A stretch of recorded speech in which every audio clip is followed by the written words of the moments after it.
কারণ মুসলমানদের ব্যবসা করার তাদের একটা লক্ষ্য আছে, উদ্দেশ্য আছে, তা হচ্ছে মানুষকে সেবা করা। এটা তাদের লক্ষ্য এবং উদ্দেশ্য। এই কারণে মুসলমানদের রাসূল ইসলাম তিনি সম্পদের কি মালিক ছিলেন না? অবশ্যই ছিলেন সম্পদের মালিক। আপনি খাদিজাতুল কুবরা রাদিয়াল্লাহু তাআলা আনহা, তিনি যখন রাসূল ইসলামকে বিয়ে করেন, খাদিজাতুল কুবরা তো মিলিয়ন অফ তার টাকা ছিল, এই টাকা কই? এগুলো সব তিনি রাসূল ইসলামকে দিয়ে দিয়েছেন। তিনি কি কাজে খরচ করেছেন, that is a different issue. কিন্তু তিনি ফকির ছিলেন না, গরিব ছিলেন না। জিবরিল এসে বললেন, আমি উহুদ পাহাড়কে আপনার জন্য স্বর্ণে রূপান্তরিত করে দিই। তিনি বলছেন, না, দরকার নাই। আপনি মুসলিমদের যদি উম্মার দিকে যদি তাকান, 10 জন যারা আশারে মুবাশশারা মানে জান্নাতের সুসংবাদ প্রাপ্ত সাহাবী 10 জন, এর মধ্যে 9 জনই ছিল ব্যবসায়ী। কজন ছিল ব্যবসায়ী? 9 জনই ছিল ব্যবসায়ী। এই উম্মার সবচেয়ে বড় ব্যক্তির নাম কি বলেন তো? রাসূল সাল্লাল্লাহু আলাইহি ওয়াসাল্লামের পরে আবু বকর রাদিয়াল্লাহু তাআলা কত বড় ব্যবসায়ী ছিলেন, কি পরিমাণ কৃতদাসকে মুক্ত করে দিয়েছেন তিনি তার টাকা দিয়ে কিনে।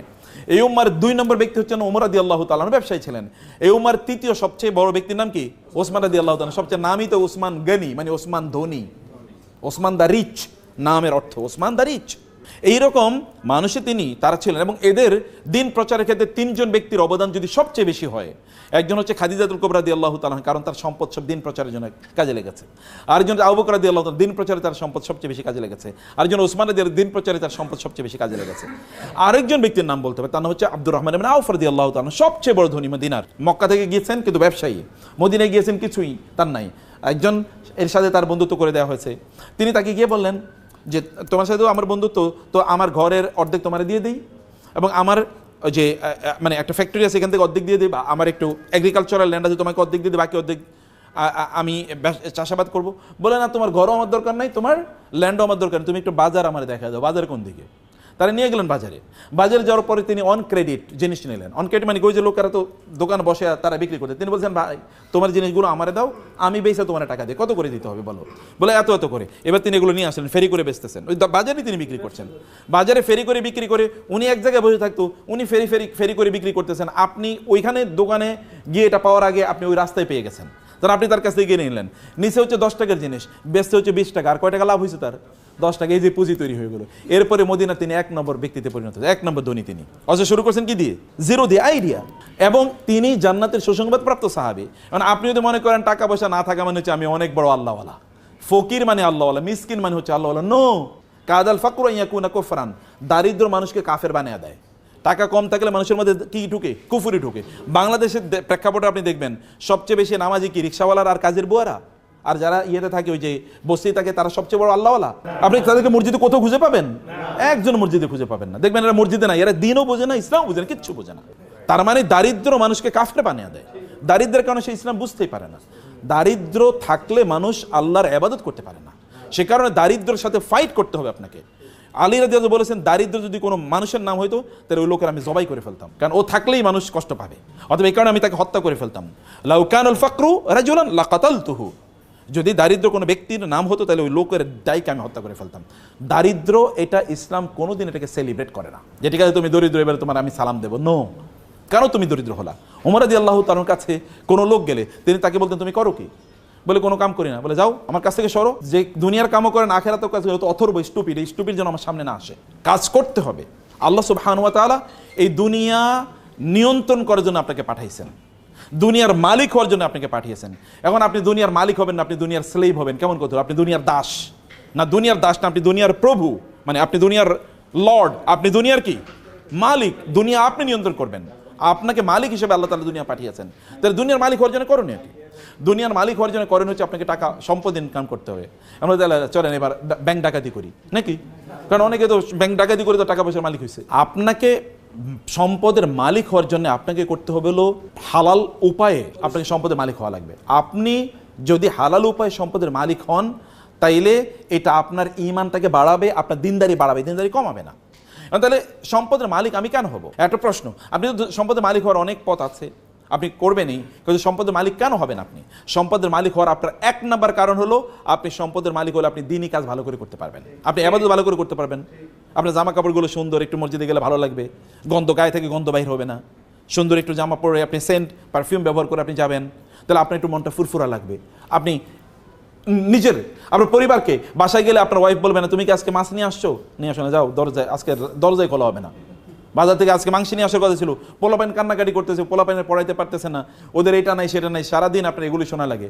এই কারণে আপনি মনে করেন বাসায় যাবো না, বসে বসে সিনেমা দেখি বাইরে। নাকি? অথবা বন্ধুদের সাথে আড্ডা দিই। এখন আপনি আড্ডা দেন, বাচ্চারাও আড্ডা দেয়, স্ত্রীও আড্ডা দেয়, আপনিও আড্ডা দেন, পুরো একটা জাহান্নাম হয়ে গেল। আপনার যদি সম্পদ থাকে, টাকা পয়সা থাকে, তাহলে আপনি ফুরফুরা মেজাজে বাসায় গেলেন, যা যা লাগে সব নিয়ে গেলেন, বাসার লোকেরও খুশি, আপনিও খুশি। এবার আপনার ইবাদত করেন, আপনার দিনদারি করেন, কোনো সমস্যা নেই। এটা 1 নম্বর জিনিস। 2 নম্বর জিনিস হলো দিনদারি। যে সকল প্রতিষ্ঠানগুলোতে দিনদারি হয়, ওই সকল প্রতিষ্ঠান নির্মাণ করবে কারা? কাফেররা না মুশরিকরা? হ্যাঁ, যেই প্রতিষ্ঠানে দিনদারি লাগবে, যেমন ধরুন মসজিদ নির্মাণ করবে কে? তো মুসলমানের টাকা না থাকলে মসজিদ নির্মাণ করবে কি দিয়ে? আচ্ছা, মাদ্রাসা নির্মাণ করবে কি দিয়ে করবে? কে করবে? তো মুসলমানের টাকা না থাকলে কোত্থেকে করবে? আপনি আল্লাহ সুবহানাহু ওয়া তাআলা আমাদেরকে বলেছেন নামাজ আদায় করার জন্য, কিন্তু তার সাথে আরেকটা জিনিস করতে বলছেন, সেটা কি বলেন তো? নামাজ পড়ো, জাকাত নাও, নামাজ পড়ো, জাকাত নাও, নামাজ পড়ো। আমি তো কিছু জাকাত নাও, আপনারা বুঝতেই পারেন নাই। নামাজ পড়ো, জাকাত নাও, আল্লাহ বলেছেন নাকি? না বলছেন কি নামাজ পড়ো? আপনি কি ভিক্ষা করে জাকাত দেবেন নাকি? তাহলে আপনাকে টাকা উপার্জন করে নামাজ যেরকম ফরজ, জাকাত দেও কি? কারণ আপনি বলবেন আমি নামাজ পড়ি, সুবহানাল্লাহ, আলহামদুলিল্লাহ, আমি অনেক ভালো আছি। তো জাকাত কে দেবে? নামাজও তো পড়তে হবে, জাকাতও তো দিতে হবে। তো জাকাত দিতে হলে কি হতে হবে? সম্পদের মালিক হওয়া লাগবে, নাহলে আপনি জাকাত দেবেন কোত্থেকে? জাকাত কি ইবাদত না? জাকাত কি ফরজ ইবাদত না? জাকাত দিলে কি আপনার সওয়াব বাড়ে না? জাকাত দিলে কি আল্লাহর কাছে সম্মান বাড়ে না? তো আপনি কেবল জান্নাতে চলে যাবেন নামাজ পড়ে, জাকাত না দিয়ে আপনি জান্নাতুল ফেরদৌসের মালিক হয়ে যাবেন? নো, জাকাত দেওয়ার মালিক হওয়া লাগবে। তো জাকাত দেওয়ার মালিক হতে হলে কি লাগবে? টাকা ইনকাম করতে হবে, সম্পদ ইনকাম করতে হবে। সম্পদ ইনকাম না করলে আপনি কেমনে করবেন? এখন আমরা সম্পদ ইনকাম করতে পারছি না, আমরা এখন হয়ে গেছি কি জানেন? আমরা কেবল এখন হচ্ছে কনজিউমার হচ্ছে আমরা ভোক্তা। যেমন আপনি, ওরা ইহুদিরা জিনিস বানাবে, আপনি কিনবেন, খ্রিস্টানরা জিনিস বানাবে, আপনি কিনবেন, আর আপনি খাইবেন, বলবেন আলহামদুলিল্লাহ, তৃপ্তি ঢুকবো, আলহামদুলিল্লাহ, সুবহানাল্লাহ, আল্লাহ খ্রিস্টানদেরকে আমাদের সেবক বানাইছে। বুঝছেন এরকম কিনা? আপনি বলছেন খ্রিস্টানরা সেবক বানাইছে, আল্লাহ তাআলা খ্রিস্টানদেরকে ইহুদিদেরকে আপনাদের সেবক বানাইছে, ওরা জিনিস বানায় আর আপনি খান বৈশা বৈশা, আর আপনি বুঝেনই না যে আপনি সব ওদেরকে দিয়ে দেন, আপনি ওদের দাসে পরিণত হয়ে গেছেন, আপনি ওদের কৃতদাসে পরিণত হয়ে গেছেন। আপনি বলেন যে আপনি অনেক ভালো আছেন, কিন্তু আপনাকে যদি বলা হয় আপনি কি আমেরিকা যাবেন, বলে ভাই প্রয়োজনে সেজদা দিব তারপরে আমেরিকা যাবো। এই পৃথিবীর মানুষের সবচেয়ে স্বপ্নের জায়গা কোনটা? ইউরোপ, আমেরিকা না? দেখেন না বাংলাদেশের লোকেরা, তারা হারাম কি হালাল কি কোনো কিছু বাঁচে না, তারা ইউরোপে যাবেই। ওইখানে গিয়ে ইসলাম পালন করতে পারবে কি পারবে না, কোনোটাই না। আচ্ছা, এই পৃথিবীতে সবচেয়ে বড় রিফিউজি থাকে কোন সকল দেশে? ইউরোপ আমেরিকাতে সবচেয়ে বড় রেফিউজি, সবচেয়ে বেশি অ্যাসাইলাম মানুষ যায় কোথায় থাকার জন্য? ওইখানে। ওয়াও, এটাই তো দেখি জান্নাত। তো এই জান্নাত বানানোর কথা ছিল আপনাদের, ওরা পণ্য বানায় আর আপনাদের কাছে বেসে, আর আপনাদের জাহাজ ভরে আপনাদের টাকাগুলো নিয়ে যায়, আর আমরা মনে করি যে আমরা কি ভালো একজন কনজিউমার। পণ্য তো আপনাদের বানাতে হবে, বানায় আপনাদের বেচতে হবে। আপনাদের পূর্বপুরুষের দিকে তাকান, আপনারা সিনবাদের কথা শুনেছেন না? আচ্ছা, সিনবাদরা করছে কি? সেই আরবের লোকেরা যদি মনে করতো যে আমরা আরব দেশে থাইকাই আমরা কি কেবল দিন প্রচার করবো, তাহলে কি আমরা মুসলমান হইতাম? আচ্ছা, আরব দেশের লোকেরা এখানে আসছে কিভাবে? ওরা তো পণ্য বিক্রি করার জন্য এসছে, বিজনেসম্যানরা এখানে এসছে। কোন দিক দিয়ে এসছে? তারা এসে হলো ওই যে আরব সাগর থেকে ইন্ডিয়ান ওশিয়ান মানে ভারত মহাসাগর হয়ে বে অফ বেঙ্গল, এই বঙ্গোপসাগরে আসছে। এরপরে ওই যে চিটগং শব্দটাই তো সাতিগাং, গাং মানে কি? গাং মানে নদী, আর সাতিয়ন মানে আরবি শব্দটা। চিটগং শব্দটা আরবি, সাতিগং হচ্ছে নদীর কুল, নদীর উপকূল, মানে ওইখান দিয়ে এসে তারা এখানে থাকতো। এইখান থেকে তারপরে তারা মালয়েশিয়া যেত, এখান থেকে তারা ইন্দোনেশিয়াতে যেত। মালয়েশিয়া ইন্দোনেশিয়াতে নাইলে ইসলাম গেল কিভাবে? জাহাজে গেছে। তখন কি জাহাজ ছিল? তখন কি আপনার প্লেন ছিল? না, এই নৌকাই তো, এই নৌকা দিয়ে তারা বড় বিশাল বড় ইয়ে ছিল, কি বলে, পাল। এই পাল তোলা নৌকা বা জাহাজে তারা এখানে ইসলাম নিয়ে এসে পণ্য বিক্রি করতে এসে, কিন্তু পণ্যের সাথে তারা কি বিক্রি করছে? তারা ইসলাম সেল করেছে পণ্যের সাথে।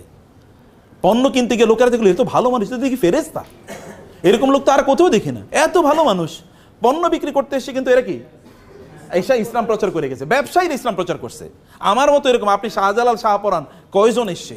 কিন্তু তার চেয়ে বেশি, হাজার গুণে বেশি এসে কারা? ব্যবসায়ীরা।